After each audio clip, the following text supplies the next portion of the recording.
창세기 6장을 보세요.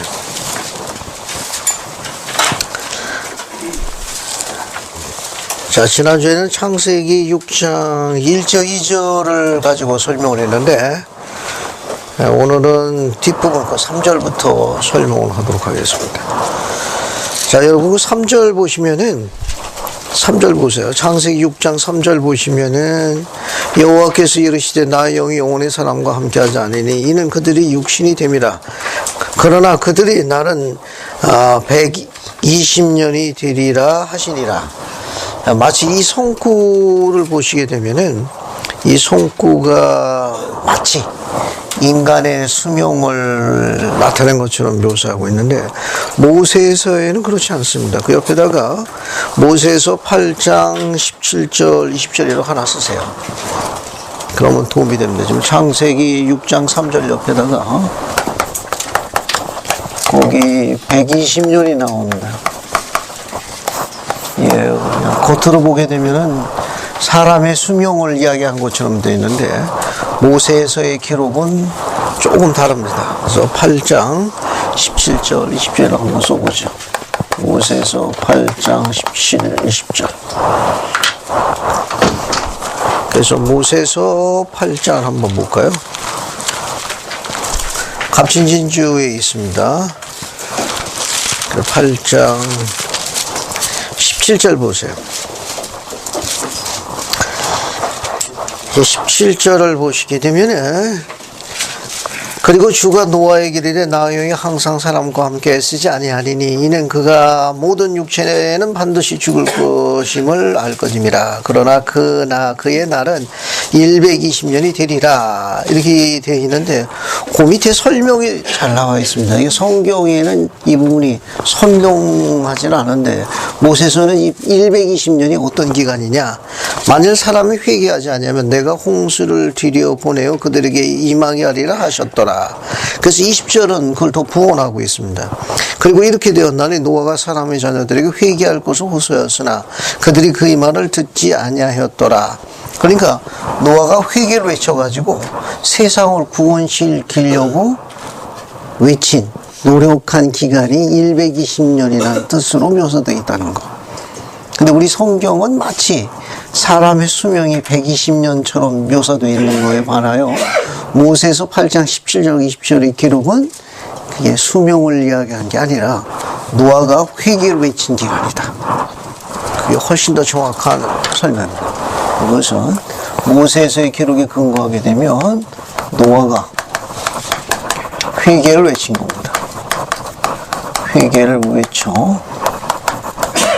세상을 구원하려고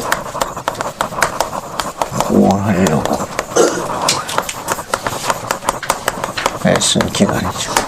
즉 그가 베푼 성욕의 기간이 120년이 훨씬 더 정확한 뜻이 됩니다.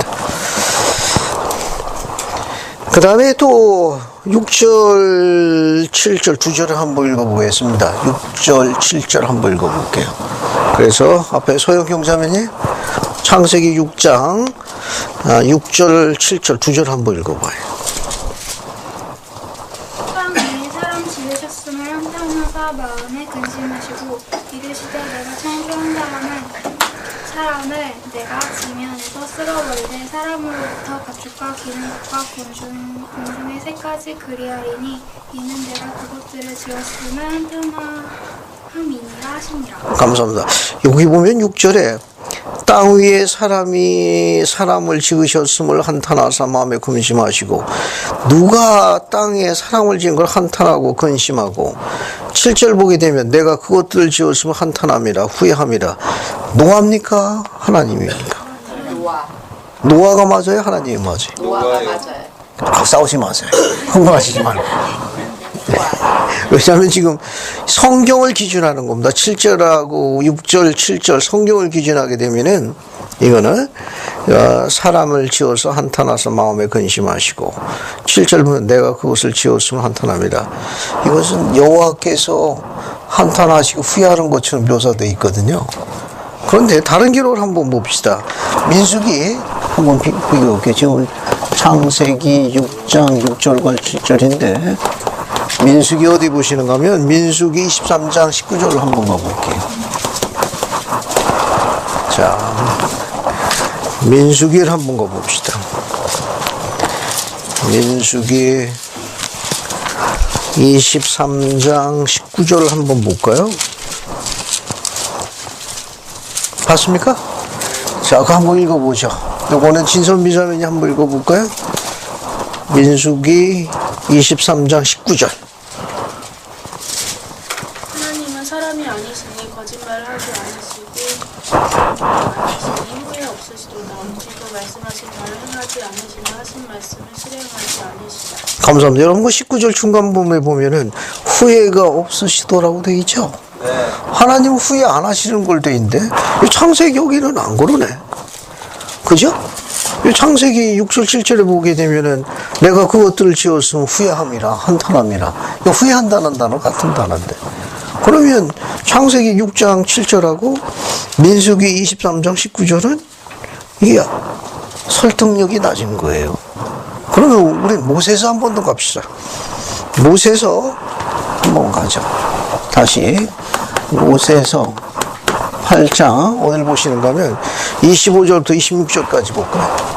25절부터 26절까지. 다시 모세서를 한번 봅시다. 25, 26절. 모세서로 갑니다. 갔습니까? 한번 읽어볼게요. 배준수 형제님, 모세서 찾아가지고 8장 25, 26절 한번 읽어봐요. 이에 주가 땅 위에 사람을 지었으며 노아가 한탄하였고 그의 마음이 아팠으며 그가 마음을 비통함을 느꼈다. 이에 주가 이르되 내가 창조한 사람을 내가 지면에서 멸하리니 사람으로부터 짐승과 기는 것과 공중의 새까지 그리하리라. 이는 내가 그들을 창조한 것과 내가 그들을 만들었음을 노아가 한탄하였음이니라. 그리고 그가 내게 호소하였나니 이는 그들이 그의 생명을 찾았습니다. 감사합니다. 모세서는 어떻게 나와 있습니까? 한탄하고 후회하는 게 여호와입니까? 노아입니까? 노아라고 분명히 묘사해야 될 거예요. 모세서가 정확한 거예요. 그 25절 보면 주가 땅 위에 사람을 지었음을 노아가 한탄하였고 그의 마음이 아팠으며 그 마음 비통함을 느꼈더라. 그게 한탄하고 후회한 거는 하나님이 아니고 노아가 한 것이다. 그럼 이제 훨씬 더 경전의 선명도가 높아지는 거죠. 이게 창세기의 기록보다는 모세서의 기록이 훨씬 더 정확하게 묘사해주고 있다는 거. 자, 그 다음에 쭉 넘어갑니다. 거기 보게 되면은 9절부터 보면 노아의 족보가 나와요. 노아는 의인이여 당대의 완전한 자라. 그가 하나님과 동행했으며 노아가 아들을 셋을 낳았죠. 그죠? 거기 창세기 6장 10절 보면 노아가 아들을 셋을 낳았습니다. 그죠? 거기 누가 나옵니까? 거기 셈, 그 다음에 함, 그 다음에 야벳. 그래서 마치 이게 연장자 순으로 묘사되어 있는데, 그런데 우리가 갖고 있는 뭡니까? 그 모세서 8장 12절을 한번 볼까요? 지난주에 공부한 건데 같이 또 한번 보죠. 참조. 모세서 8장 12절 봅시다. 모세서는 어떻게 나와 있나? 거기 어떻게 나와 있어요? 모세서에는 8장 12절에 노아는 450세에 누굴 낳았어요? 450세에 야벳을, 이게 큰아들이네요. 42년 후에, 그죠? 42년이니까 492년에 누구 나왔습니까? 셈을 낳네. 두 번째가 되네. 492년. 노아 나이 492세 될 적에 셈을 낳았어요. 그 다음에 500세 때는 누가 낳았습니까? 함을 낳은 거예요. 그래서 창세기 순서가 널리 모세서에는 야벳, 그 다음에 셈, 그 다음 함, 이 순서로 묘사되어 있다. 이게 맞는 거예요. 모세서의 기록. 창세기에 보면은 셈, 함, 야벳수도 있는데 모세서 기록 보면은 노아 나이 450세에 야벳을 낳았고, 그로부터 42년 뒤에 492세에 셈을 낳았고 500세에 함을 낳았더라. 됐죠? 자, 따라 세워봅시다. 야벳, 셈, 함. 그 순서로 기억하시면 되겠습니다.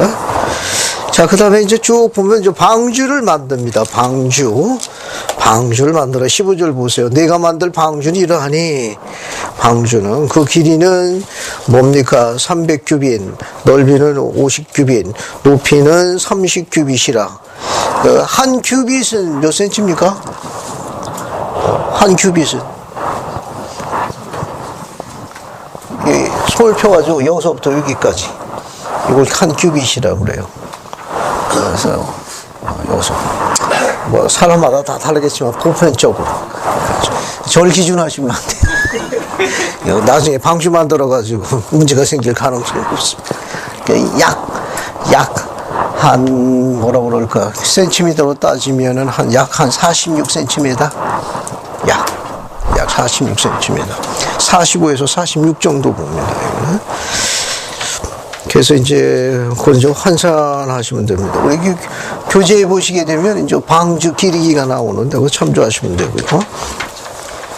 이제 홍수가 임하게 됩니다. 이제 홍수가 임하게 되는데, 자, 이제 여러분 하실 일이 있는데, 이걸 제일 빠르게 하기 위해 가지고 어딜 보시는, 우리 어딜 보시는가 하면은 올라가서 유인물 보세요. 유인물 보시게 되면은 6-1을 봅시다. 6-1. 모세서 8장에 보게 되면 노아 시대의 악을 6가지를 묘사해 놨습니다. 이걸 참조하세요. 참조하시는데, 첫 번째, 지난주에 공부한 겁니다. 성약 안에서 결혼하지 않았다는 거. 신권 소유자의 자녀들이 비해온과 결혼하여 신권의 축복으로 떨어져 나가가지고 세상에 복음 가운데 자라나는 자녀들이 얻게 돼서 세상에 이제 폭력으로 이제 횡행하게 된 거예요. 폭력으로. 이거는 지난주에 모세서의 기록이 정확하다고 그랬죠. 신권 소유자들의 딸들이 비해온 남자와 결혼한 걸 지적을 했다. 됐습니까? 근데 성경은 조금 바뀌었어요. 성경은 신권 소유자의 아들들이 비해온 딸과 결혼한 걸로 나와 있는데, 모세서는 거꾸로 했다는, 모세서는 오히려 신권 소유자의 딸들이 성약을 모르는 비해온과 결혼함으로 인해 가지고 딸들이 신권 축복으로 떨어져 나아감으로 인해 가지고 전세에서 현세로 오는 자녀들이 복음 가운데 양육되지는 못한 거예요. 그래서 결국 온 세상이 이제 폭력으로 물들어버린 겁니다. 하지만 오늘날 우리가 볼 적에는 두 개 다 마찬가지. 교회 회원의 아들이 비해온 딸과 결혼하는구나. 또 교회 회원의 신권서의 딸이 비해온 남자 결혼하는, 물론 두 개 다 성약과 등락한기 때문에 그런 부분에 대해서 신중할 것을 두 개 다 요청하는 거예요. 두 번째, 선지자의 말에 귀 기울이지 않았습니다. 왜? 120년 동안이나 회개를 외쳤지만 귀 기울이지 않았거든요. 결국 방주를 만들라고 비가 이제 온 세상을 뒤덮어서 홍수가 임할 거라고 120년 동안 했지만, 노아가 외칠 때에는 그런 먹구름이 하나도 안 보였거든. 다 조롱했습니다. 그 방주를 지은 사람 누구뿐이 없었느냐? 노아뿐이 없었습니다. 다 방주 만든 사람이 없었어요. 그 다음에 영원한 것은 바라보지 아니하고 세상적인 유격적인 쾌락과 만족만 쫓았습니다. 세상적인 만족이나 유격적인 쾌락만을 쫓았어요. 오늘 또 잠시 그 부분에 대해서 좀 공부를 할 겁니다. 또 계속 사악한 것만을 추구했습니다. 땅이 폭력으로 가득 찼어요. 사람들 사이에 사랑이 점점 식어지고 특히 가족과 혈족끼리 서로 미워하고 증오했습니다. 이것도 홍수가 임하게 된 가장 큰 이유지 않아는 가족과 혈족끼리의 증오가 심했습니다. 이게 다른 사람도 아니고 가족끼리, 아비는 아들을, 또 딸은 어미를 그냥 그 안에서, 가족 안에서 이 사랑이 식어졌다는 영문이 코올릅니다. 아주 냉담한 거. 다른 사람보다도 혈족끼리 이렇게 증오와 미움이 이제 시작된 겁니다. 그러면 노아의 홍수가 이제 임합니다. 이제 뒤에 부분에 이제 노아의 홍수에 관한 기록이 이제 7장인데, 홍수는 어떻게 보면은 다른 시각에서 경전에서 보고 있다는 거기 세 가지예요. 사랑, 자비, 공의 행위다. 그 이유는 두 가지 밑에 적혀 있는 걸 염두에 두세요. 홍수는 앞으로 지상에 나오게 될 자녀들에 대한 사랑의 표현이다. 화살표 따라갑니다. 주님은 그들에게 가능한 한 가장 훌륭한 부모를 통하여 지상에 나오도록 기회를 주고자 하심. 근데 세상에 그런 가정이 없었던 거예요. 그런 부모가 없었습니다. 신권을 지닌 아버지와 신앙을 지닌 어미가 없었던 겁니다. 그래서 그들이 이제 세상에 와가지고 그리스의 복음 가운데 양육될 가정이 없었던 거예요. 그래서 주님께서 어떻게 했느냐, 싹 쓸어버린 겁니다. 회개를 외쳤지만 아무도 선지자의 말씀을 따라가지고 주님께 되돌아오질 않았어요. 그래서 이제 쓸어내기로 한 것입니다. 그래서 물로 다 쓸어내신 거예요. 그럼 두 번째, 홍수는 멸망되지 않는 사랑의 표현이다. 왜? 홍수는 그들이 더 이상 죄를 범하지 않도록 막아준다.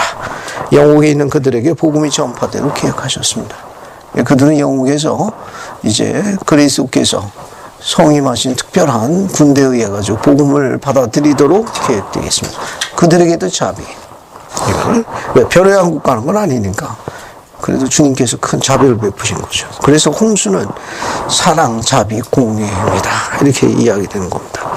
그래서 밑에 보시면은 방주에서 보낸 전체 일수가 있는데 그 일수 보기 전에 창세기 7장 13절을 보세요. 그럼 방주에 누가 들어가느냐? 13절 봅시다. 우선 먼저 보세요. 7장 13절을 보시면은 그날에 노아와 그의 아들 셈, 함, 야벳, 그 다음에 노아의 아내와 세 며느리가 들어갔더라. 그죠? 그게 노아하고 노아 아내니까 두 명에다가 아들 셋이면 다섯입니다. 셋, 아들 셋에 며느리까지 합치면 모두 몇 명입니까? 8명이 방주에 들어간 거예요. 구원받은 게 모두 몇 명이다? 8명입니다. 홍수가 어떻게 임하는가 하면은 여러분 유인물을 보면서 공부하기 더 빨라. 이거 대략적인 수치입니다. 꼭 정확한 건 아니에요. 경전에 있는 거. 그러면 방주에 들어가 가지고 머문 기간이 며칠이냐? 377일간 방주에 머물렀어요. 우선 7일을 기다립니다. 그 7장 4절 봐요. 자, 7장 4절. 7장 4절 보면 지금부터 7일이면 내가 40주야를 땅에 비를 내려 내가 지은 모든 생물을 쓸어내버릴 것이라. 40일 동안 비가 온답니다. 어때요? 여러분도 한번 경험하고 싶죠? 좋아하는 분이 있을 줄 알았습니다. 40일 동안 비가 옵니다. 40일 동안. 자, 그래서 12절 보세요. 우선 쭉 보시면 이제 10절에 7절 보면 7절부터 볼게요. 거기 보면 노아는 아들들과 아내와 며느리들과 함께 홍수를 피하여 방주에 들어갔더라. 그 10절 7일 후에 일주일을 기다렸다가 홍수가 땅에 덮이니 12절 이제 비가 쏟아집니다. 이제 40주야를 비가 땅에 쏟아졌잖아요. 40일 동안 비가 아니죠. 오기 시작하는 겁니다. 그 다음에 7장 24절로 갑니다. 7장 24절로 가요. 7장 24절은 물이 며칠 동안 땅에 잠겨 있었습니까? 이게 150일 동안 땅에 넘치도록 이제 창이란 건 물로 확 차게 돼. 40일 동안 비가 오고 난 다음에 150일 동안을 땅에 이제 가득 채우게 됩니다. 이거는. 여러분 19절 보세요. 앞에 위로 올라가가지고 이제 그 17절 보면 이제 더 자세하게 나와 있습니다. 홍수가 땅에 40일 동안 계속된지라 물이 많아져 방주가 땅에서 올랐고 물이 더 많아져 땅에 넘침에 방주가 물 위를 떠다녔더라. 19절 물이 땅에 더욱 넘침에 천하의 높은 산이 다 잠겼더라. 그럼 어떻게 된 거야? 지구가 이제 어떻게 된 거야? 완전히 침수가 된 거예요. 침수. 결국 교리적으로 볼 적에는 이건 뭘 의미한다? 지구가 복음의 원래 의식에 따라 이제 드디어 침수로서의 침례를 받는 장면을 암시하는 거예요. 지구도 생명체입니다. 지구도 해영왕국으로 전환되기 위해서는 복음의 원래 의식에 똑같이 따라야 돼요. 우리도 해의 영광의 왕국에 들어가기 위해서는 반드시 침례를 받아야 되는 게 계명이듯이 지구도 생명체이기 똑같은 과정을 겪어요. 그 지구도 침례 받은 거예요. 그게 바로 뭐냐? 노아의 홍수입니다. 경전의 기록은 19절이 대표적인 예입니다. 19절은 대표적으로 침수로서의 침례를 받았다는 걸 묘사하는 거예요. 그 다음에 24절 보면 그 물이 150일간 땅에 가득 차 있었습니다. 이거. 그 다음에 이제 어딜 보시는가 하면 8장 3절 보세요. 이제 물이 땅에서 물러가고 점점 물러가서 150일에 줄어들더라. 150일 동안 어떻게 되세요? 물이 점점 어떻게 되는 겁니까? 예, 줄어드는 거예요. 물이 줄어들었습니다. 자, 그 다음에 이제 11절 보게 되면은 물이 줄어들었는지 안 줄어들었는지 해서 뭘 내보내죠? 11절에 뭘 내보냈습니까? 비둘기를 내보냈어요. 그죠? 비둘기가 그 입에 뭘 갖고 왔습니까? 감람나무 새 잎사귀를 갖고 왔어요. 그래서 물이 들어오는 줄 알았더라. 그죠? 그 다음에 이제 또 어디를 쭉 넘어가는가 하면, 이제 14절 한번 보죠. 14절 보면, 땅이 말랐더라. 그죠? 땅이 말랐습니다. 그래서 13절 보면, 601년 첫째 달 그 달 초하루 날부터 해가지고 둘째 달 21의 날까지니까 그냥 대략 추정했어요. 한 70일 정도로 경전학자들이 봅니다. 경전학자들이. 그래서 여기까지가 날짜가 어떻게 되느냐. 여러분 유인물 보세요. 7일을 기다렸습니다. 150일 동안 물이 꽉 찼어요. 그 다음에 150일 동안 물이 감해졌고 70일 동안 땅이 마릅니다. 이게 다 합치면은 377일간입니다. 377일 만에 드디어 방주에서 나오는 거예요. 그게 창세기 8장 16절입니다. 8장 16절 봤어요? 거기 보면 너는 내 아내와 내 아들과 내 며느리와 함께 방주에 나오너라. 며칠 만에 나온다? 377일 만에. 대략적인 숫자예요. 약 377일 만에 나옵니다. 자, 나오고 난 다음에 이제 번제드려서 감사드리는 내용이 나와 있고, 9장 1절로 가게 되면 이제 성약을 맺는 장면이 있습니다. 9장 1절 보세요. 거기 보면, 하나님이 노아와 그의 아들에게 복을 주시며 그들에게 이르시되 생육하고 번성하여 땅에 충만하라. 이제 어떻게 됩니까? 새로운 시조가 되는 거예요. 지상에 새로운 가족이 구성됩니다. 새로운. 복음 가운데서 의롭게 생활하도록. 그래서 이제, 노아와 성약을 맺는 게 창세기 9장 1절이에요. 창세기 9장 1절은 여호와께서 노아와 성약을 맺습니다. 성약을 맺은 다음에 생육하고 번성하고 충만해라. 내 다시는 너희들 이제 땅에서 이제 안 쓸어내마. 그래서 성약의 표징으로 뭘 세우셨습니까?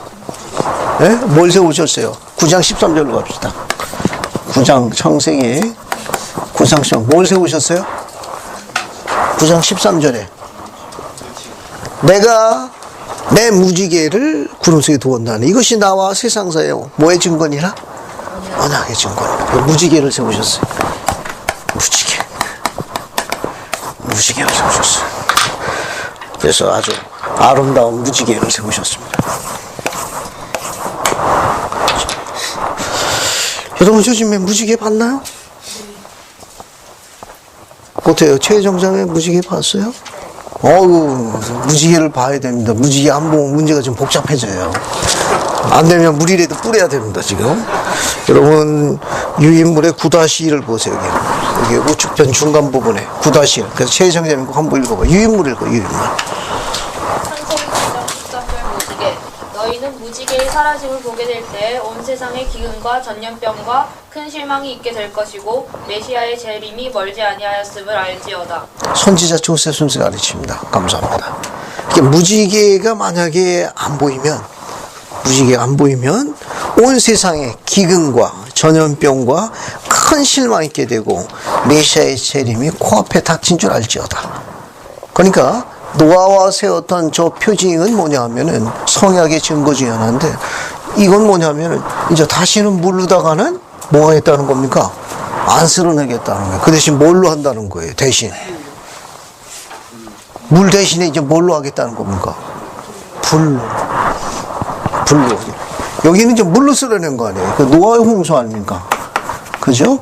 노아의 홍수예요. 다시는 물로 안 하마.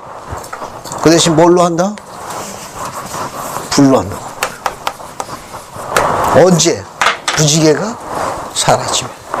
아직 무지개 보이죠? 최정자에 봤다고 그러니까. 자주 봐야 돼요. 우리의 모든 용기와 소망이 여기다 딸린 겁니다. 최근에도 저도 무지개 봤습니다. 무지개를 세우신 것은 노아와 하나님께 세우신 언약의 증거인데 이것이 사라지게 되면 재림이 가까운 겁니다. 그래서 선지자 조셉은 뭐라고 경고했는가 하면 여기 나와 있는 대로 세 가지입니다. 온 땅에 기근이 임하겠고, 이 기근이라는 건 뭐 여러분 아시다시피 이제 경제적인 불황을 다 포함됩니다. 식량, 뭐 기상재해 다 포함되는 거예요. 이건 그 다음에 이제 조금 전에 이야기한 대로 이제 온 세상에 이제 우리가 지금까지 듣도 못했던 이제 역병이 이제 온 세상을 공포는 이제 휘감는 거죠. 큰 실망이 있으니까 전쟁과 전쟁의 파괴, 그 밖에 이제 여러 가지 미움, 흉포, 폭력, 뭐 온 세상을 이제 뒤덮게 될 겁니다. 언제? 무지개가 사라지면 그렇게 되는 겁니다. 자, 그 다음에 이제 20절부터 보세요. 우선 18절 보면은 방주에서 나온 아들들은 셈, 함, 야벳이며 함은 가나안의 아버지라. 그러니까 함은 그 아들의 이름이 가나안이라는 걸 좀 묘사하고 있는 겁니다. 그 19절 보면 노아의 이 세 아들로부터 사람들이 온 땅에 퍼지니라. 또 사람들이 퍼지기 시작했어요. 그래서 노아가 농사를 시작하여 포도나무를 심었더니 그 뒤에 포도나무에서 이제 포도주를 마시고 취하여 그 장막 안에서 벌거벗은지라. 이게 성경생의 묘미입니다, 이게. 그죠? 먹으면 벗어. 알겠습니까? 이게 뭘 먹었냐? 포도주를 마시고 취하여 그 장막 안에서 벌거벗은지라. 잘 보세요. 가나안의 아버지 함이 그의 아버지의 하치를 보고 밖으로 나가서 그 두 형제에게 알림해 셈과 야벳이 옷을 가져다가 자기들 어깨에 메고 뒷걸음쳐 들어가서 그들 아버지의 하체를 덮었으니 그들이 얼굴을 돌이키고 그들의 아버지의 하체를 보지 아니하였더라. 노아가 술이 깨어 그 작은 아들이 자기에게 행한 일을 알고 이에 이르되 가나안은 함의 아들입니다. 저주를 받아 그의 형제들의 종이 되길 원하노라 하더라. 또 이르되 셈의 하나님 여호와를 찬송하리로고 가나안은 셈의 종이 되고 하나님이 야벳을 창작해 하사 셈의 장막에 거하시고 가나안은 그의 종이 되게 하시길 원하노라 하였더라. 거기 가나안은 현장에 있지도 않았어요. 그런데 함의 자손인 가나안을 저주했거든요. 이게 성경서의 해석이 아주 이게 불편한 것 중에 하나입니다. 그러니까 술을 드셨으면 곱게 주무시면 되지. 또 그것도 일일이 또 그렇게 액션을 취해가지고 여러 아들들의 마음을 이게 불편하게 했느냐. 그래서 이거 가지고 해석이 분분합니다. 이거 가지고 왜냐면 포도주를 양껏 드시고 그 다음에 이제 열이 나셨는가 보죠. 그래서 훌훌 뻗어제끼고. 근데 그게 이제 아들이 보고 들어가서 나와서 자기 형제들에게 이야기했는데 두 형제는 뒷걸음쳐 들어가 아버지 하체를 덮고 나가더라. 그래서 이제 술에 깨고 난 다음에 아버지는 그 작은 아들을 저주했어요. 그래서 이거 아주 해석이 분분합니다. 근데 우리는 이런 부분에 대해서 이제 선지자들이나 다른 문헌을 기초해서 이야기하고 있는데 여기에 대해서 세상 사람들이 이야기하는 아주 고약한 해설 중에 하나가 소위 동성애입니다. 그렇게 해석하는 부분도 있어요. 이게 하체를 벗었다고 그래가지고 아주 그런 참으로 불쾌한 해석을 하고 있는데 후기 성도들은 동의하지 않습니다. 동의하지 않고 이것을 연구한 학자들의 가장 가까운 중에 하나는 뭐냐 하면은 우리가 갖고 있는 아담과 이브가 동산에서 범법에서 쫓겨났을 적에 하나님께서 입혀가지고 내보낸 게 있죠. 그게 뭐였습니까? 가죽 옷이었죠. 우리는 그 아담과 이브에게 하나님께서 입혔던 그 가죽 옷을 우리는 어떤 걸로 이해하고 있습니까? 가몬트를 이해하고 있습니다. 가몬트. 신권의 가몬트라고 하죠. 신권의 가몬트. 그래서 다른 말로는 성전 가몬트라고도 그래요. 이렇게 줄여서 우리는 가몬트라고 합니다. 이 가몬트는 하나님의 특별한 약속과 언약이 들어있는 특별한 옷입니다. 그러니까 이 안에는 하나님의 것이 다 포함되는 거예요. 이 옷, 이 의복 안에는. 이것은 성약의 표징이에요. 이 가문트를 입었다는 것은 성약의 표징입니다. 이 특별한 옷은 태초부터 하나님의 백성에 주어지는 증거품이에요.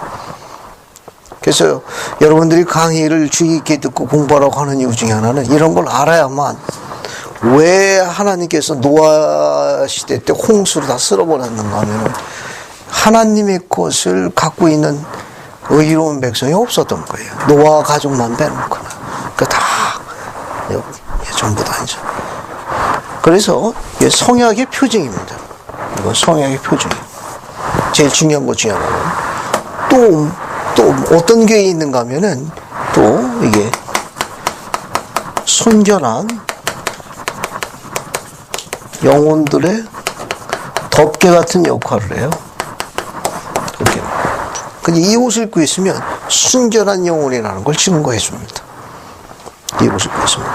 또 하나는 두 번째, 이 가몬트는 이 순결한 영혼들의 덮개를 본다. 이들이 계속해서 충실하고 이렇게 생활하게 되면 어떻게 되느냐? 이게 보호막이 돼요.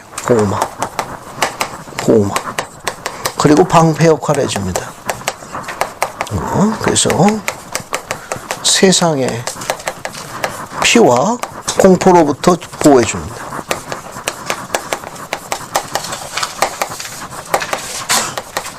보호해줍니다. 예, 가몬트가 지니고 있는 거예요. 성약의 표징이니까 이거는 주의 것이에요. 이 옷을 입고 있으면 하나님 겁니다. 하나님. 그러고 순결한 아주 순수하고 정결한 영혼들의 덮개라고 알려져 있어서 아주 순수한 하나님의 성스러운 백성이라는 걸 증거해 줍니다. 또 그들이 그렇게 하면 보호막이 돼요. 방패가 돼서 세상의 죄와 피와 공포로부터 보호해 줍니다. 세상의 공포. 하나 더 집어넣네. 죄와 피, 공포로부터 보호해 줍니다. 이런 옷입니다. 지금 공부하고 있는 이 노아가 포도주 먹고 하체를 벗었다는 게 벌거 벗었다는 단어가 있는데요. 벌거 벗었다 이렇게 되는데 이 단어가 이제 네이크라는 단어로 되어 있습니다. 네이크드니스 해가지고 하나도 안 걸치고 다 벗었다 이렇게 되어 있는데 이건 번역을 그렇게 한 거고 히브리 경전에는 이게 옷이 의복으로 번역되어 있답니다.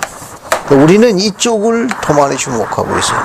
이 벗었다는 직역된 동사보다도 히브리 경전에서는 랍비들이 뭐라고 가르치는가 하면은 그 아버지가 벗은 게 아니고 아들이 들어가가지고 아버지가 입고 있던 옷을 훔친 걸로 보고 있어요. 이 옷이 바로 뭐냐? 가몬트. 그러니까 아버지가 벗었다고 번역을 해놨는데 랍비들은 히브리 경전에다 있는 걸 설명을 뭐라고 하는가 하면 구전으로 내려오는 겁니다. 이게 벗었다는 건 우리 성경상의 오역 중에 하나고 그 벗었다는 그 동사의 히브리 동사는 벗었다는 동사가 아니라 옷을 훔친 걸로 되어 있답니다. 그러면 어떤 옷을 훔쳤느냐? 가몬트를 아마 아버지 것을 훔쳐가지고 모형을 떠서 형제들하고 함께 나눈 걸로 보고 있고 나중에 갖다 준 것도 역시 그 가몬트를 다시 돌려준 걸로 묘사하고 있는 게 히브리 경전 뜻이랍니다. 그러니까 아들이 들어가가지고 아버지가 하체를 벗었는데 동서했는데 이건 아주 불편하고 생각 자체가 불순한 거예요. 성격 자체가 이건. 근데 우리는 그쪽의 의견에 동의하지 않습니다. 왜냐하면 벌고 벗었다는 저 단어가 있는 단어의 히브리 경전에서 랍비들이 전하는 것은 옷, 의복으로 전했다는 거. 그러니까 함이 들어가가지고 가지고 온 것은 아버지의 가몬트를 갖고 나온 거예요. 그래서 그 가몬트를 갖고 나와가지고 모형을 뜬 겁니다. 그 모형을 떠서 형제들과 함께 나눠주고 그리고 나서 아버지에게 다시 입힌 거예요. 그 해석이 우리가 동의하는 해석입니다. 그래서 여러분 유인물에다가 잠시 거기 좀 적어놨어요. 잠시 적어놨으니까 거기 한번 보세요. 자, 그래서 여기 50편 맨 밑에 있는 거 보세요. 50편 맨 밑에 있는 거 한번 봅시다.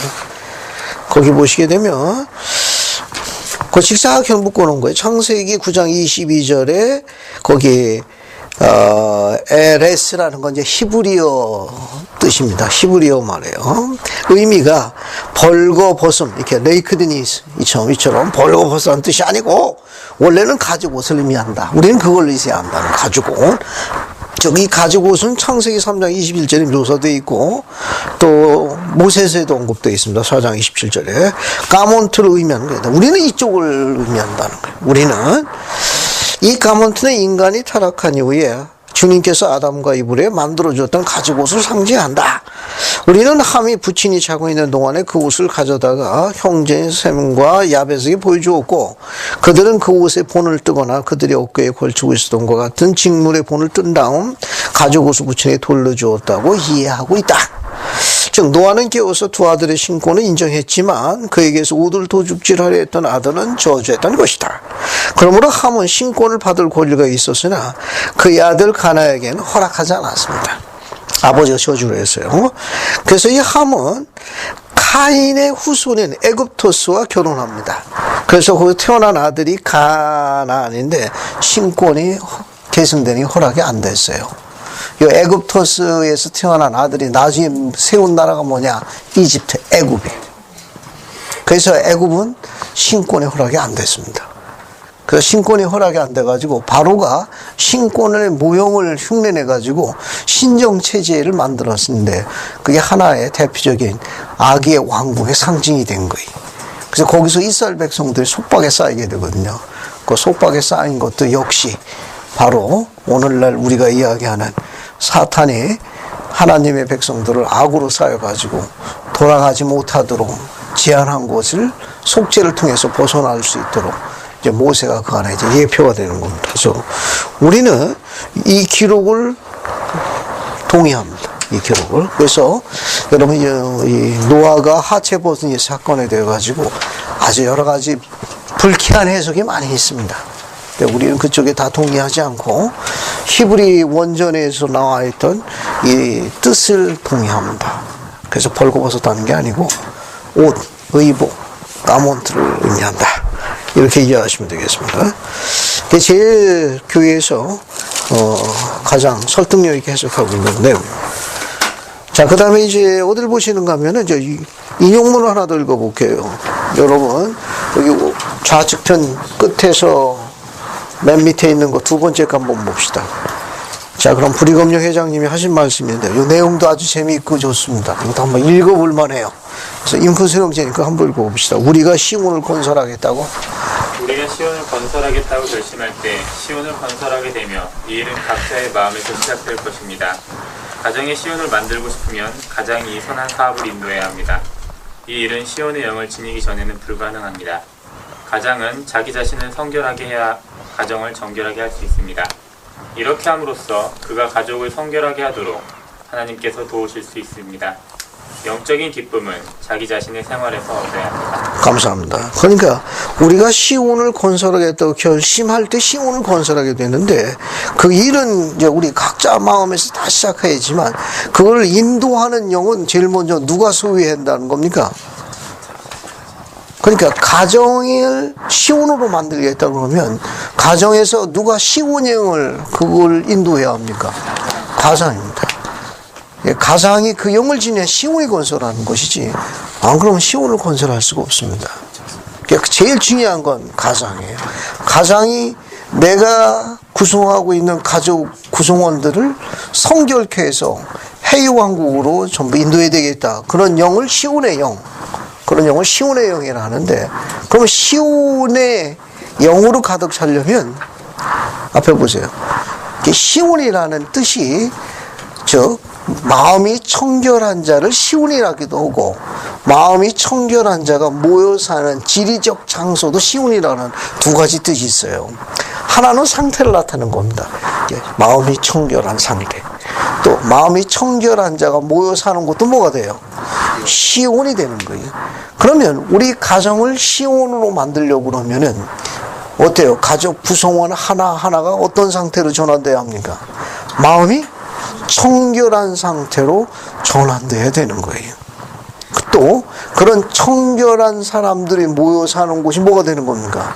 시온이 되는 거예요. 그걸 누가 도와주는 겁니까? 누가 인도해 줘야 돼요? 가장이 그렇게 인도할 때 누가 동참하는 겁니까? 하나님께서 동참하시는 거예요. 그 예를 들게 되면 가정을 시온으로 만들기 위해서 각자가 마음이 청결한 상태로 되기 위해 가지고 가족 예배를 인도해야 합니다. 누가 인도해야 합니까? 가장이 인도해야 되는 거예요. 가족 경전일지도 누가 인도해야 합니까? 가장이 인도해야 되는 거예요. 가족 평일에 가정의 마음도 누가 인도해야 합니까? 가장이 인도해야 하는 겁니다. 그거는 그 감령해 준 고유 특권입니다. 그가 그 열쇠를 허락하지 않는 한 가정을 시온으로 청결한 상태로 만든 거 제한받을 수밖에 없다는 거죠.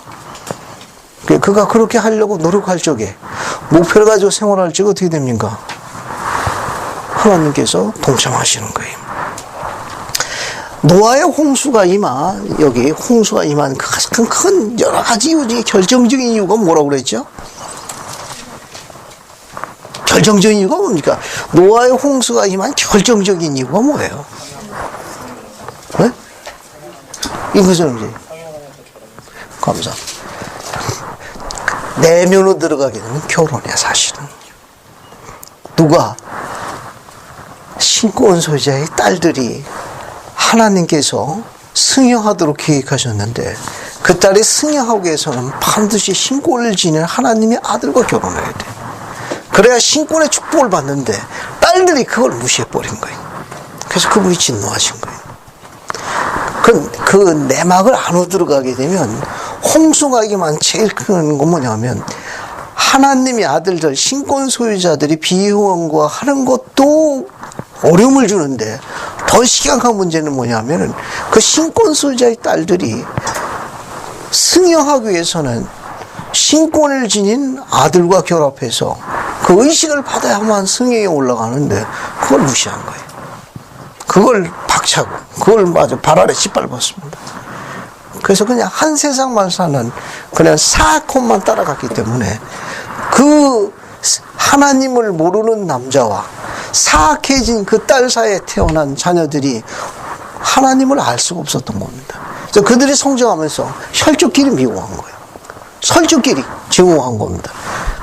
그래서 주님께서 쓸어버린 그 끔찍한 상황을 보고 즉 사랑받아야 하는 자녀를 안 태어났으면 좋았겠다고 생각하는 거고 또 그 자녀는 또 부모를 증오하고 그걸 보고 노아가 한탄한 거. 어떻게 하나님께서 이런 자들을 세상에 보냈는가? 그래 어떻게 하신 겁니까 그러면? 어때요? 더럽고 추악하니까 어떻게 됩니까? 할 수 없어. 세탁하는 수밖에. 그죠? 강력한 세제 쓴 겁니다. 그게 뭐예요? 노아의 홍수를 싹 쓸어버리신 거예요. 싹 쓸어버리신 겁니다.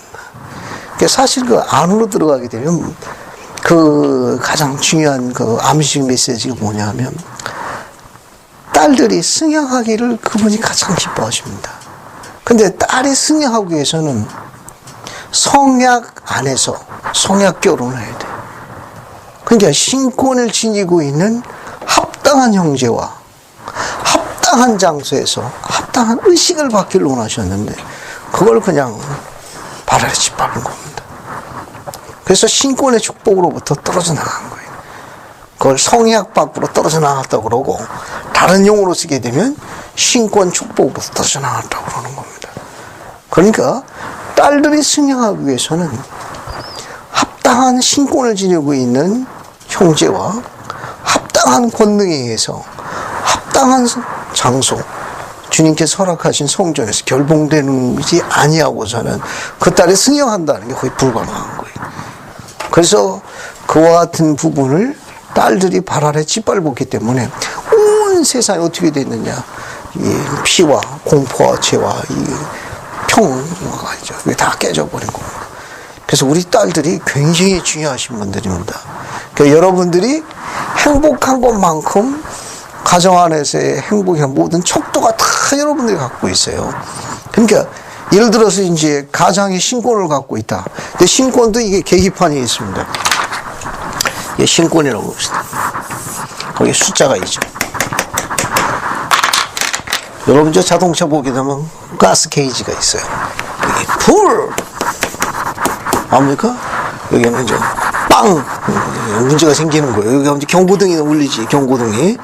그럼 여기서 이제 게이지가 이제 왔다 갔다 합니다. 이게 신권의 게이지예요. 신권에 나옵시다. 이 꽉 차는 거 충만함이에요. 신권에 충만하면 이제 가스가 이제 기름이 들어가야 되는 꽉 차는데, 그러면 제일 행복할래요. 운전하는 사람이 언제 행복하냐? 여기 꽉 차 있으면 흐뭇해요. 밖에 뭐 비가 오든 가스 떨어지면 돼요. 아, 초조하고 불안 공포에 떨기 시작합니다. 그래서 이만큼 나왔는데 이제 갑자기 일이 생긴 겁니다. 저 멀지 뭐 급한 일이 있다고 그냥 내려오라고 하면 부들부들 떨지요. 왜? 가스 생각하는가? 이제 신권의 게이지에 신권이 충만하면 이 바늘이 뭘 의미합니까? 신권에 충만하면 이 바늘이 이 게이지가 이제 나타내는 거고, 이 풀로 가야 돼. 그래야 이제 가스가 꽉 찬 거예요. 기름이 찬 거라고. 그 신권에 이 가스가 꽉 찬 이 바늘은 밑으로 갈 수도 있습니다. 떨어질 수도 있습니다. 가스 차올 수. 뭘 나타내는 거예요? 그 신권의 충만함을 나타내는 이 게이지를 나타내는 이 바늘은 뭘 상징합니까? 일단 결혼해봐야 알겠어요?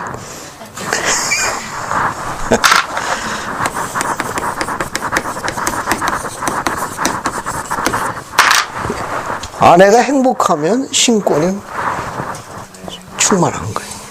아내가 행복하지 않으면은 some problem. 이 바늘은 아내의 행복은 이게 신권의 계기판이라는 거예요. 아내가 행복하다는 건 뭐냐? 월요일에서 토요일까지가 신권이 제대로 작동되는 거예요. 일요일만 하는 건 교회에서 동의하지 않습니다. 그냥 일요일만 꼭 3시간 동안만 반짝하고 다시 돌아오는 상태. 그거는 시온이 아니에요. 안시온이라고. 그러니까 이 게이지가 이렇게 되는 건 뭐냐? 월요일에서 토요일까지 신권이 제대로 작동되는 거예요. 그러니까 시온의 영이 인도되고 있는 걸 의미하는 겁니다. 그러니까 신권이 충만하다, 풀하다는 거, 꽉 찼다라는 것은 아내의 행복 지수와 맞물리는 거예요. 이게 월, 화, 수, 목, 금, 토, 일, 꽉 차 올라가야 돼. 그래서 일요일 어떻게 됩니까? 경배 안에 나야 되는 거예요. 그러니까 그분께 감사드리는 거예요. 교회 안 가는 게 이상한 거지. 그게 크게 이상한 거. 안 갈 수가 없는 거예요. 제일 좋은 날이거든. 그게 계명을 지키면 지킬수록 계속해서 풀로 채워주시니까 한 주 또 꽉 채워주시니 얼마나 기뻐. 그러니까 매주 지가는 거야, 매주. 이해하시겠습니까? 안식일을 그냥 밥 먹도 빠지고 하는 젊은이들은 이 풀이라는 뜻을 모르는 거예요. 이 말은 뭐냐?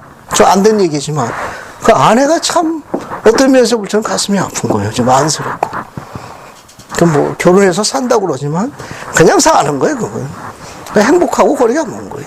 우리는 그런 거 동의하지 않는다고 봅니다. 이 계기판이 망가져가서 어떻게 했느냐? 홍수 싹 쓸어버린 거예요. 홍수를. 그래서 여러분 이 인용문 맨 밑에 있는 거 보세요. 봤습니까? 그 인용문 맨 밑에 보면 뭐라고 나와 있어요? 메리온진 옴니 회장님이 1966년에 하신 말씀인데, 여러분과 나를 제한하는 것은 우리 내부에만 있습니다. 결국 우리가 통제한 거예요. 우리가 제한한 겁니다. 그 주변에 어느 누구도 통제한 사람이 없어요. 본인 스스로가 제한한 거예요. 자, 이 계기판에서 한 말씀 드리고 싶은 말씀 있는 거면 유념하십시오. 신앙의 제일 큰 적이 뭡니까?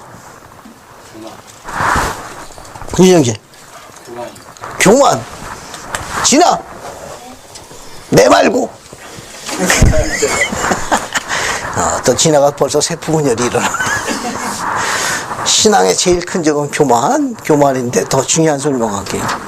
신앙의 제일 큰 적은 게으름입니다. 게으른 자는 영성을 못 가져요. 신앙의 제일 큰 적은 게으름이에요. 그 다음에 따라가는 다른 하나가 있는데 태만입니다. 신앙의 제일 큰 적은 게으름과 태만입니다. 그러니까 신앙을 가지고 있다, 영성이 높다 하는 건 부지런한 것도 밀접한 관련이 있습니다. 아주 그냥 그건 일과 관련도 있습니다. 일을 부지런히 하는 사람이. 그러니까 하나님도 일하시고 아들도 일하시고 그래서 우리도 일해요. 그래서 요한복음 5장 17절 한번 보세요. 그 뒤로 넘어가겠습니다. 자, 요한복음 5장 17절 같이 볼게요. 요한복음 5장 17절을 한번 읽어보겠습니다. 손미래 자매님, 요한복음 5장 17절 찾아오고 한번 읽어보세요. 예수께서 그들에게 이르시되 내 아버지께서 이제까지 일하시니 나도 일하는 것이네. 감사합니다. 예수께서 그들에게 뭐라고 이르셨습니까? 내 아버지께서 이제까지 일하시니 뭐 하신다고 그랬어요? 나도 일한다.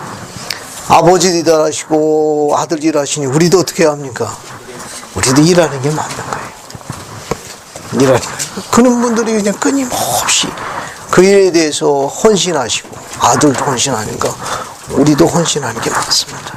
이게 하나님께 속한 원리라고 알려진 것들이에요. 그래서 신앙이라는 건 조금 전에 이야기 드린 대로 제일 큰 적은 바로 뭐냐? 게으름과 태만이에요.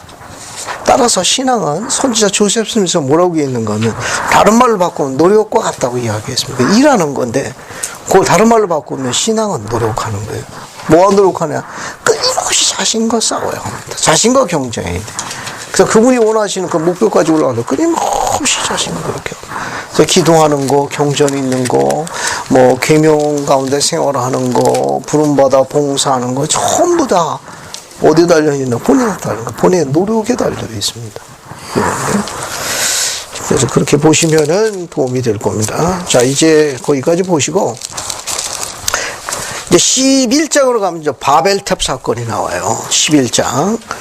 11장 보면은, 1절 보세요. 온 땅의 언어가 하나고 말이 하나더라. 그래가지고서 이제, 조금 전에 윤지훈 용자 이야기한데 인간들이 교만해가지고 하늘까지 한번 놔보자고 해서 탑을 쌓기 시작합니다. 그래서 언어가 하나요, 말이 하나가 돼가지고 그냥 그 얼마나 높이 쌓았는지 그 문제가 이제 언급된 게 이제 창세기 11장에 나와 있습니다. 그래서 6절 보세요. 여호와께서 이르시되 무리가 한 족속이요 언어도 하나라. 이같이 시작하신 이후로 그 하고자 하는 일을 막을 수 없겠구나. 자, 우리가 내려가서 거기서 그들의 언어를 혼잡케 하여 그들이 서로 알아듣지 못하게 하자 하시더라. 여호와께서 거기서 그들을 온 지면에 흩으셨으므로 그들이 그 도시 건설하는 걸 그쳤더라. 그러므로 그 이름을 뭐라 했습니까? 바벨이라 하니 그게 바로 여호와께서 거기서 온 땅의 언어를 혼잡하셨으니 여호와께서 거기서 그들을 온 지면에 흩으셨더라. 이게 그 유명한 바벨탑 이야기입니다. 바벨탑 이야기. 그때부터 어떻게 된 겁니까? 언어가 온 세상에 수없이 많은 언어로 이제 파송되고 그 뒤로 수많은 인간들이 온 땅에 각자 다른 언어와 생활 관습을 갖게 된 거예요. 그 이름이 이제 바벨입니다. 이 바벨의 히브리어 원전의 뜻은 심판이라는 의미를 갖고 있다고 그래요. 심판하셨다. 근데 우리가 이제 창세기 11장 1절부터 9절까지 이제 바벨탑의 이야기를 읽어보게 되면 마치 언어가 혼란된 게 그냥 순식간에, 즉 순간적으로 다 이렇게 이루어진 걸로 되어 있지만 우리가 갖고 있는 이도서의 기록은 조금 다릅니다. 이 이도서에도 이제 이 바벨탑 사건 때 떨어져 나온 백성인데 그게 바로 야렙 백성이에요. 이 연대가 같습니다. 바로 이 시절이거든요. 그래서 어딜 보시면 이도서 1장 33절을 보면 몰목류에 보면은 이 바벨탑 시절에 분리된 민족에 관한 기록이 있습니다. 그게 이도서예요. 이도서 1장 33절 보세요. 33절. 33절 보세요. 봤습니까? 자, 이도서 1장 33절 보세요. 자, 한번 읽어보겠습니다. 소유정 자매님, 그거 찾았으면 한번 읽어볼래요? 33절. 이 아래서 백성들의 언어를 생각하게 하시며 그의 진노를 그들이 온 지면에 흩으리라 하시는데 그의 형제와 각자의 가족과 함께 몇몇 다른 자들과 그들의 가족과 함께 큰 땅으로부터 나온 자요 주의 말씀으로 백성들은 태어납니다. 감사합니다. 거기 37절도 한번, 38절도 한번 읽어보세요. 이에 이렇게 되었나니 야렛의 형제가 죽게 부르짖음에 주께서 그들의 친구와 그들의 가족들도 괴롭게 여기신지라 그들이 혼란하게 되지 아니하였더라. 39절. 됐습니다. 거기까지 읽으면 돼요.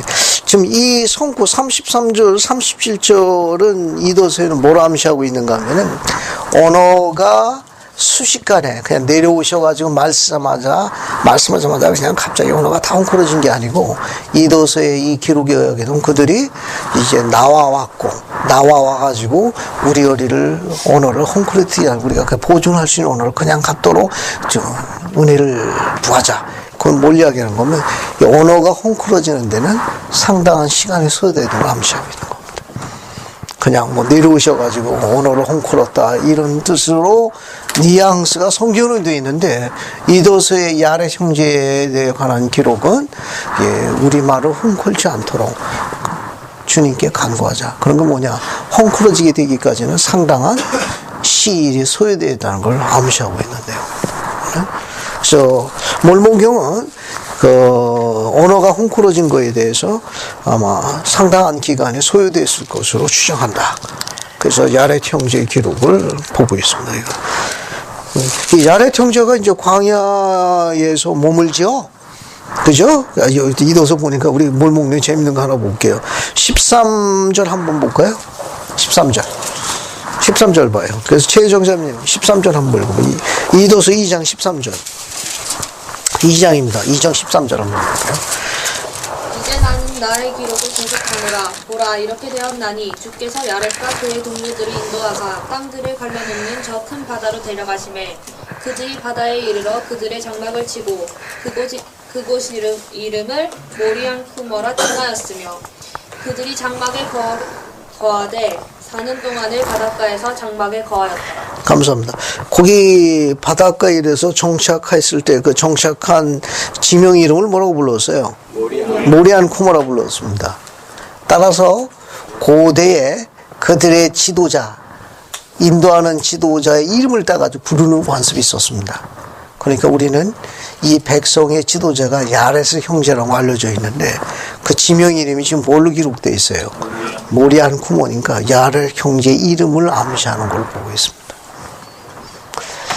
선지자 조셉 스미스가 유아 축복을 부탁받은 일이 있어요.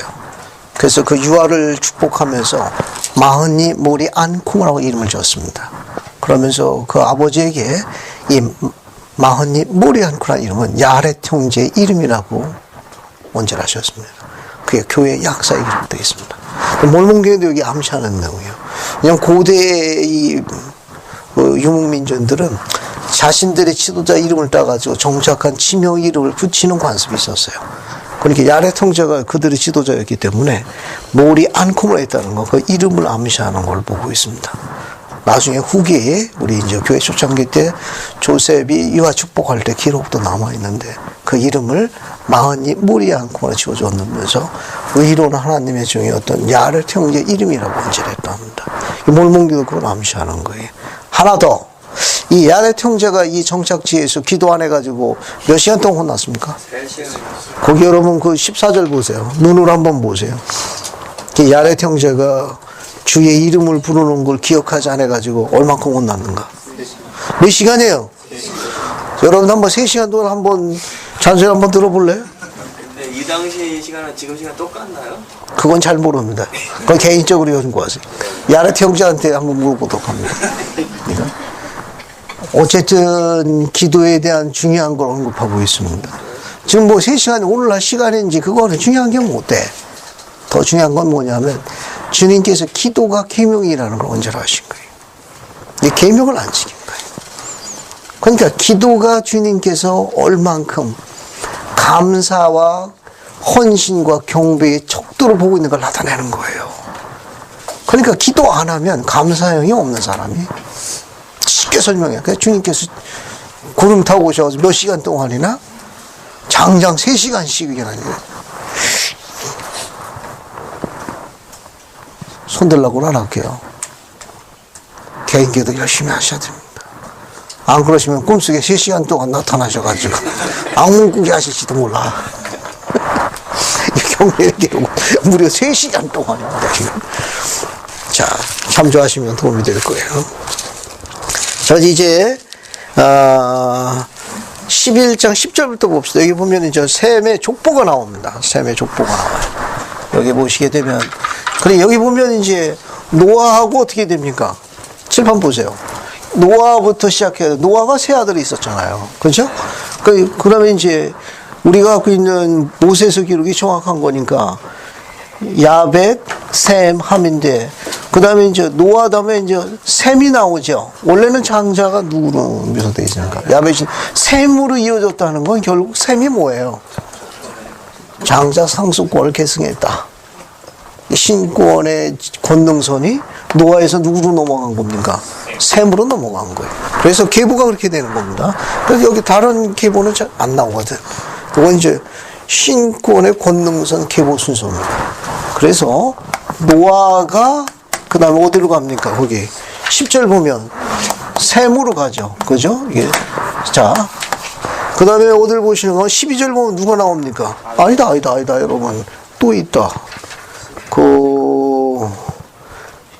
뭡니까? 1절에 셈의 족보는 이러하니라. 셈은 100세였고 공수 2년. 누굴 낳았습니까? 아르? 박사. 아이고, 이거 발음도 쉽지 않네. 그 다음에 12절에는 누가 나옵니까? 셀라가 나오네요. 그죠? 그 다음에, 그 뭡니까? 14절에는 에벨이 나오네. 그죠? 그 다음에 16절에 누가 나옵니까? 벨렉. 이 벨렉 때 이제 땅이 나뉜 겁니다. 동방과 서방교 나온 건 벨렉 시대 때. 이건 뒤에 나옵니다. 그 다음에 18절에 누가 나옵니까? 루가 나오네. 그죠? 그 다음에 어디 가냐? 20절에 가면 누가 나옵니까? 수룩. 그 다음에 22절 가면 누가 나와요? 나홀이 나오네. 그죠? 나홀이 나오고 24절 가면 누가 나옵니까? 데라가 나오고 데라. 그죠? 그 다음 26절 보면 누가 나옵니까? 여기 보면은 아브라함이 나오네. 그죠? 데라가 거기 자녀가 셋 나오네. 그죠? 아브라함도 있고 누구도 있습니까? 나홀도 있고 하란도 있네요. 그죠? 하란. 지금 셈서부터 일대로 보게 될 경우에 아브라함은 3의 몇 대 손이 되는 겁니까?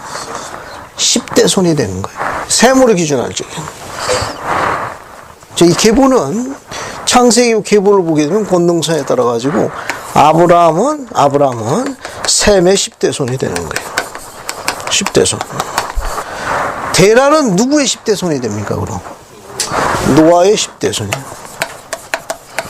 노아의 10대 손이 되는 거예요. 됐죠? 됐습니까? 이 계보를 이제 이해하실 필요성이 있어요. 이렇게. 그러면 데라의 정조부가 누가 돼요? 정조 할아버지는.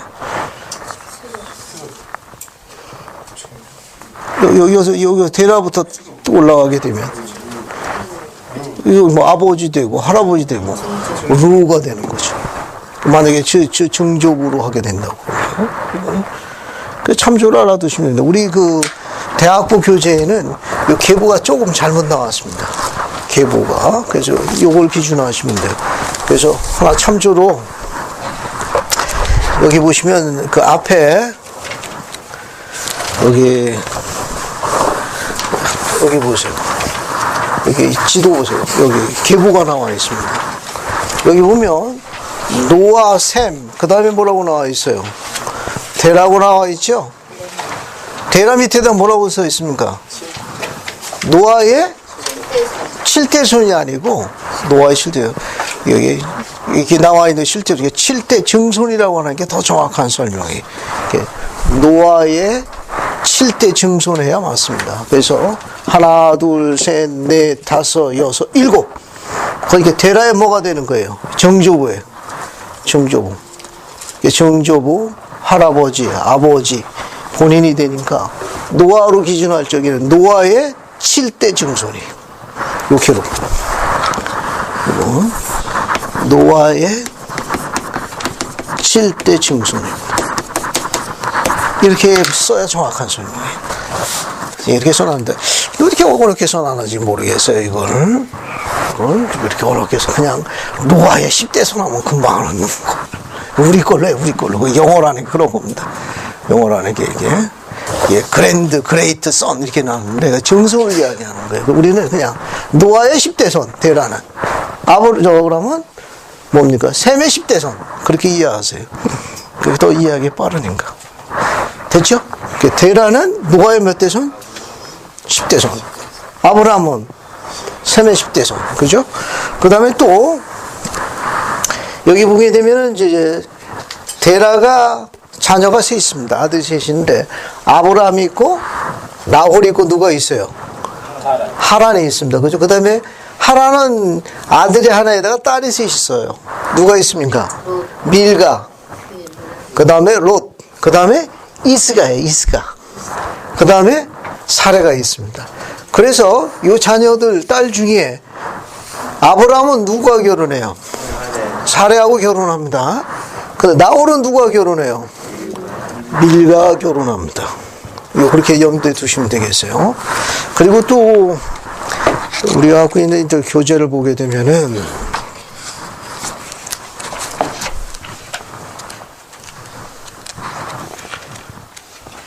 여기 66쪽을 보세요. 다시 66쪽. 교재 66쪽. 교재 66쪽 보세요. 66쪽.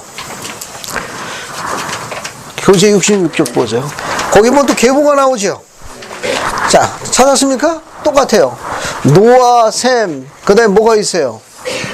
데라가 있는데 거기 노아의 7대 증손이라고 써야 정확한 거예요. 7대 증손.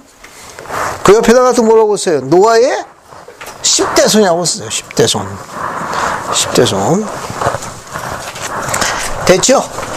그 다음에 그 밑에 데라의 자손들이 나옵니다. 아브람, 나홀, 그 다음에 뭐가 있어요? 하란 있고, 그 다음에 밀가, 롯. 왜 갑자기 이사갈이 나오는지 잘 모르겠네. 이거는 야곱의 12아들 중에 하나예요. 이거는 이스가가 맞습니다.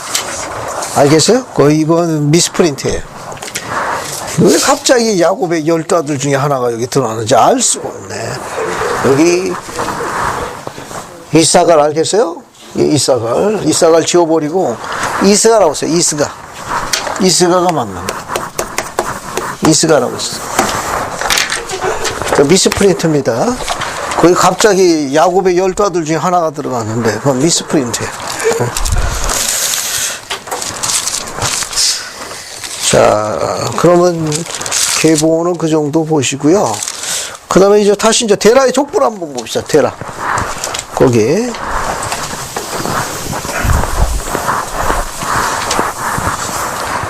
데라의 족보를 보겠습니다. 그래서 거기 보면 이제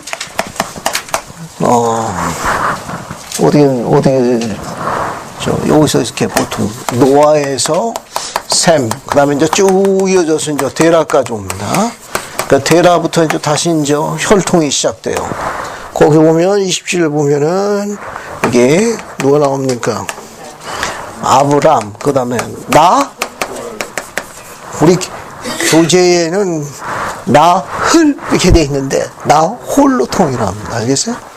나흘이라고 그러는데 나흘 하지 말고 홀로 나홀. 그럼 누가 있어요? 하란이 있습니다. 그 다음에 하란은 또 누굴 낳았다고 되어 있어요? 롯을 낳았죠. 네. 롯을 낳았습니다. 롯을 낳았어요. 근데 하란은 그 아비 데라보다 먼저 고향 갈 때 우르에서 어떻게 했습니까? 하란이 아비보다 먼저 죽었어요. 갈대아 우르 땅에서 죽었습니다. 이 말은 뭐냐면은 아브라함의 고향이 어디라는 걸 시사하는 거예요. 우르라는 걸 시사하는 거예요. 여러분 유인물 한 장 넘겨봐요. 유인물을 한 장 넘깁니다. 한 장 넘겨봐요. 넘겼습니까? 넘겼어요? 자, 넘겨보시면은, 여기 저기 뭐야, 좌측편 밑에 보면 지도가 있어요. 지도 봤습니까? 지도 보면은 거기 우르 찾아봐요. 우르 찾았어요? 여기가 갈대아 우르 땅입니다. 거기가 바로 아브라함의 고향으로 알려졌어요. 여기서 하란이 죽은 거예요. 그 다음에 이제 우르에서 어디로 가는가 하면 아브라함이 하란 땅으로 갑니다. 여호와의 지시에서 하란 땅으로 갔다가 여기 우르에서 하란으로 왜 이동하죠? 기근이 임했어요. 가뭄이 들었다고. 그래서 가족을 부양하도록 하란 땅으로 인도했습니다. 하란에서 다시 어디로 들어갑니까? 가나안 땅으로 들어가고. 왜 하란에서 가나안 땅으로 들어가죠? 그렇죠. 하란 땅에도 기근이 임했어요. 그 다음에 가나안 땅에서 어디로 들어갑니까? 애굽으로 들어갔다가 다시 이제 가나안 땅으로 넘어옵니다. 이 가나안 땅이 약속된 땅이에요. 이 아브라함의 여정입니다. 여기 셈이 있죠? 셈. 가만히 있어보자. 여기 셈. 여기 셈이 있는데 여기 유인물 좌측편 윗부분에 보세요. 참조로 적어놓은 게 있습니다. 우리 교재에 있는 내용을 요약해냈는데 셈은 10대 후손과 살 만큼 오래 살았답니다. 부럽죠? 이 10대 손이 누굽니까? 여기 10대 손이면 여기부터 보면 아브라함 태어날 때도 살아 있었답니다. 굉장히 지금 감격하시는 분이 있어요. 그래서 셈은 10대 후손과 함께 살 만큼 오래 살았다. 즉 아브라함, 이삭, 야곱이 태어날 때도 살아 있었다. 이 때문에 일부 사람들은 셈이 멜기세덱과 동일로 보고 있다는 견해가 강력하게 추천되고 있는 게 있는데, 왜냐하면 아브라함이 멜기 신권을 소유하고 있었어요. 근데 우리 경전에는 창세기에는 언급이 없습니다. 계시에만 나와요. 계시에만 언급되어 있습니다. 그러면 아브라함에게 멜기 신권을 누가 부여했느냐? 누가 부여했습니까? 교리하서야 84편으로 갑시다. 고민하실 거 없어요. 먼 길 오셔가지고 그거 고민하십니까? 교리하서야 84편 보세요. 교리하서야 84편 봅시다. 교리하서야 84편 한번 보세요. 84편 14절로 갑니다. 84편 14절. 봤습니까? 자, 거기 보시면은 이 아브라함은 누구에게? 멜기세덱 신권을 받았고, 그죠? 멜기세덱은 자기 조상의 혈을 통한 신권을 받았는데 누구로부터 받았다? 노아로부터 받았습니다. 그죠? 그러니까 멜기세덱은 노아로부터 받았어요. 그죠? 여기 보면 교리하서야 지금 84편 몇 절이에요? 이게 14절에 있네요. 그죠? 교리하서야 84편 14절에 보게 되면은 이 멜기세덱은 누구로부터 받았다는 거예요? 노아로부터 받았다고 그러네. 근데 여기 아브라함은 누구한테 받았다고 그랬어요? 멜기세덱부터 받았다고 그랬습니다. 근데 셈은 언제까지 살았다고 그랬어요? 아브라함이 성장할 때까지 살았다고 그럽니다. 근데 멜기세덱은 이 기록만 나와 있어요. 그래서 경전학자들은 요 셈하고 멜기세덱하고는 동일이 아니겠느냐라고 조심스럽게 보이는데, 요 셈의 뜻이라는 뜻이 화평, 평강이라는 이름을 갖고 있는데, 멜기세덱이 평강의 왕자, 화평의 왕자라는 이름을 갖고 있습니다. 둘이 닉네임이 같아요. 그리고 여기 중간에는 셈만 언급되어 있고, 멜기세덱은 딱 한 번만 언급되어 있어요. 이게 살렘의 왕이거든요. 살렘인데 살렘이 평강의 왕, 화평의 뜻인데 셈도 그런 이름을 갖고 있습니다. 왜냐하면 셈이 여기가 살았거든. 그런 조심스러운 견해를 갖고 있습니다. 자, 그 다음에 다시 보세요. 다시 어디를 보시면 11장 29절 보세요.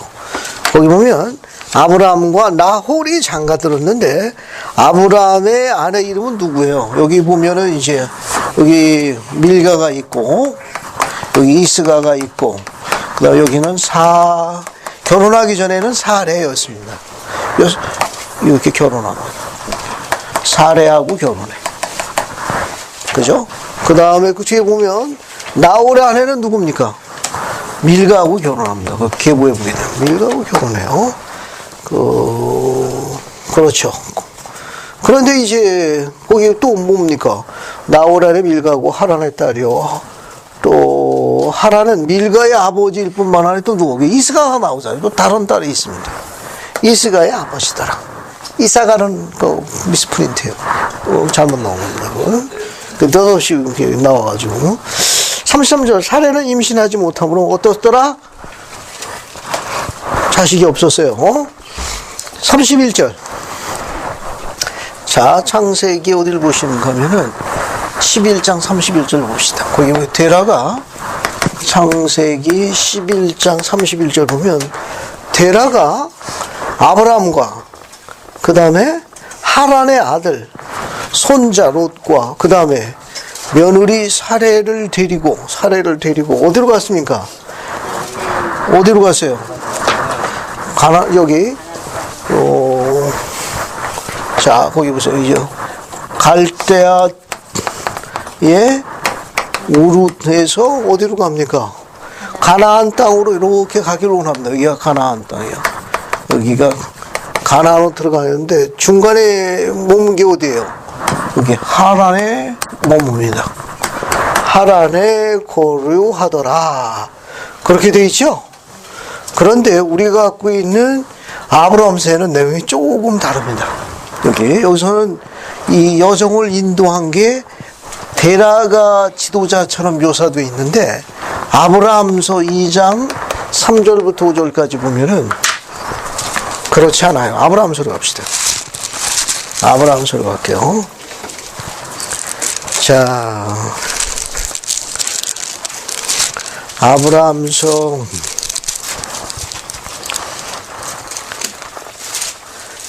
3절부터 5절까지 보겠습니다.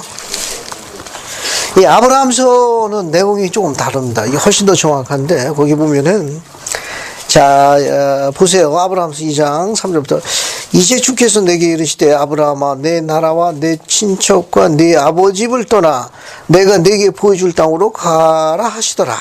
그러므로 나는 갈대아 우인의 우르 땅을 떠나 가나안 땅으로 들어갔더라. 그리고 나는 내 형제의 아들 롯과 그의 아내와 나의 아내 사라를 데리고 갔으며 나의 부친도 우리가 하란이라 이름한 땅으로 나를 따라오셨더라. 그런데 기근이 심하지 않게 되었고 하란에 양떼가 많으므로 나의 부친은 하란에 머물러 거기 거하셨더라. 그런데 거기 뭐라고 나와 있습니까? 나의 부친은 다시 뭐하고 있었어요? 우상숭배로 돌이키셨으니 아버지가 어땠습니까? 크게 모범이 못 되셨죠. 그죠? 여기 여러분 나의 부친은 다시 우상 숭배로 돌이키셨으니 거기다가 여호수아서 24장 2절이라고 쓰세요. 여호수아서 24장 2절.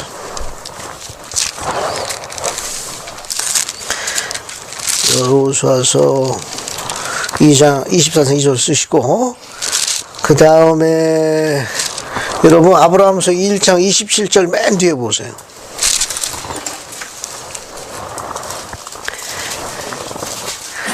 보셨습니까?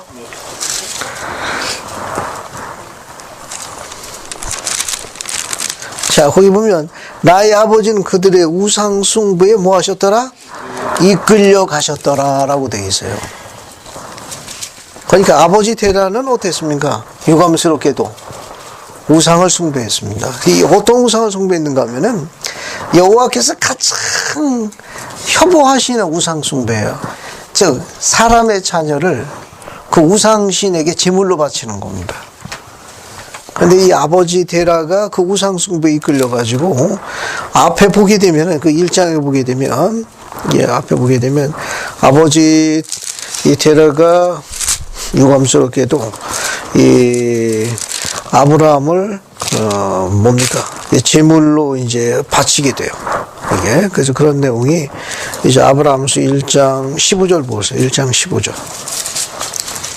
1장 15절 보세요.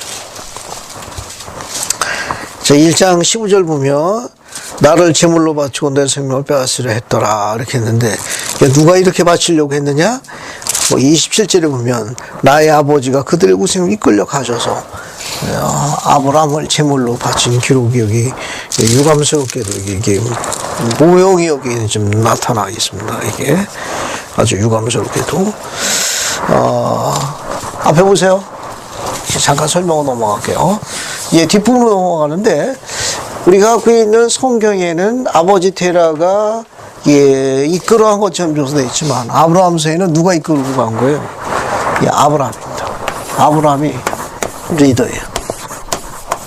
리더입니다.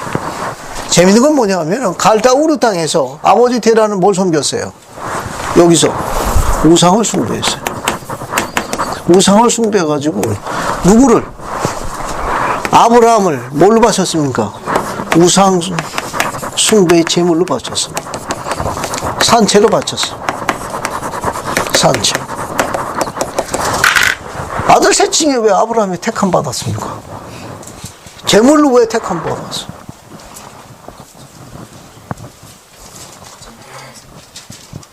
여러분 얘기 안 하면 나도 얘기 안 해. 아니, 아들이 또 있구만, 이렇게. 무슨, 하나는 죽었다고 치고, 죽었다고 그랬으니까. 아브라함이 갈대 우르 땅에 우상숭배를 물들었습니다. 누구만 여호와를 지극정성 섬겼어요. 아브라함이. 그래서 아버지 테라가 어땠습니까? 제물을 갖다 바친 거예요. 여러분 교회에 열심히 나오니까 아버지가 그렇게 하시죠? 산채로 제물로 바치려고 하지 않습니까? 아버지 테라가 우상숭배에 빠져가지고 여호와를 섬기는 이 아브라함을 산채로 제물로 갖다 바친 거예요. 엘카나의 제사장한테. 어떻게 살아났습니까, 아브라함이? 하늘에서 여호와의 천사가 와서 아브라함을 깨지고 그 제사장과 제단을 안에 엎어버립니다. 완전히 엎어버립니다. 여호와께서 전부 다 그를 멸해버리셨습니다. 그래서 갈대아 땅에 기근을 형벌로 주세요. 여기 갈대아 땅에 기근이 다 임합니다. 그래서 아브라함에게 이야기했어요. 내 가족을 데리고 어디로 가라? 하란으로 가라. 한번 정리해보죠. 나를 산채로 제물로 바치려고 했던 이 아버지, 우르 땅에 두고 가야 되는 거 아니요? 안 그래요? 배준수 형제, 아버지가 산채로 제물을 바쳤는데 아버지 데리고 저기 하란 땅 가겠나? 어떻게 하겠어? 솔직하게 생각해 봐야 돼. 말문을 못 잇네. 정리해 볼게요. 어떻습니까? 이 아버지 테라를 기근에서 멸망하지 않도록 아브라함은 어떻게 해요? 하란으로 데리고 갔습니다. 하란에 데리고 가가지고도 아버지를 끝까지 봉양했어요. 거기서 움직이지 않고 아비가 명을 다할 때까지 거기서 봉양을 다 하고 아버지 돌아가시고 난 다음에 가나안 땅 들어갑니다. 여호와께서 그것을 크게 기쁘게 여기셨습니다. 합당하지 않은 아버지지만 아들은 아버지를 영화롭게 했는데, 그래서 아브라함이 바로 우리가 이야기하고 있는 예수 그리스도의 예표로 세우신 거예요. 아들이 아버지를 영화롭게 했거든요. 그래서 아브라함도 그 아버지 테라를 합당하진 않았지만, 의로운 사람 아니었지만 영화롭게 했습니다. 그래서 여호와께서 크게 그것을 기뻐하시고 아브라함과 다시 성약을 맺습니다.